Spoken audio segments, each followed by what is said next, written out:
Alright guys, I've bought C9 bulbs for the last 3 years. I've had these same few different types of sets. They kind of look, or same types, but a little bit different bulbs. Honestly, I replace them most of the time. I put them away at the end of the year, they're working. I put them back out next year, and then half of them are not working. So again, I have this exact same setup here. I'll kind of show you what's going on. I put them along the fence, and one half of the string just does not light up. So I'll replace this one missing one right here. And this is what's happening right here. Half of it's lit up, other half of it's not lit up.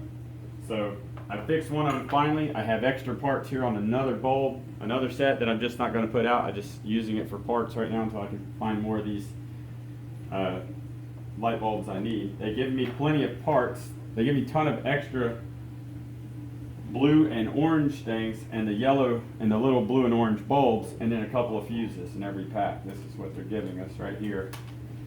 So I've got a bunch of this. They all look exactly the same. But when you look at these, the first, the last, and the two lights in the middle are three-pronged lights. They're going to be different. They're wired differently. They have a different type of bulb in them. So that's what these two are. I have a tie right between it. These have 3 wires going into the bottom of these lights, and also the very first one and the very last one. So I've tried using a voltage meter or just a voltage tester or whatever. All of those have driven me crazy. I don't quite understand. I'm sure there's just an easy method is doing it, but I figured out the best way to do it for me. I saw somebody using one of these, and these are the best for getting the little bulbs in and out, because these have a great little grip on the front that's perfect for grabbing a small bulb. No other pliers work nearly as well. But what I've been doing, so testing the bulbs here, I've already tested this 3-pronger. This bulb is working in this one, so I don't think that's my problem. But I'm also going to do it with the 2 prongs. I'm just going to take a bulb out, leave this right here in the middle of it. This is where I'm starting. Just take this one out. Lights are off. That's 3 prongs, so I'm gonna go past that one. And again, I just said it. The best way to get these lined up, because after messing with them so many times, there's a little notch in these that goes by this little clip. That's how you can tell when you have them lined up straight to go back in, because it's hard to line them up exactly. Otherwise, I mean, you just feel like you're just guessing what you think it'll slide in, but it won't. So that bulb works. I did this last time, and I finally just solved it.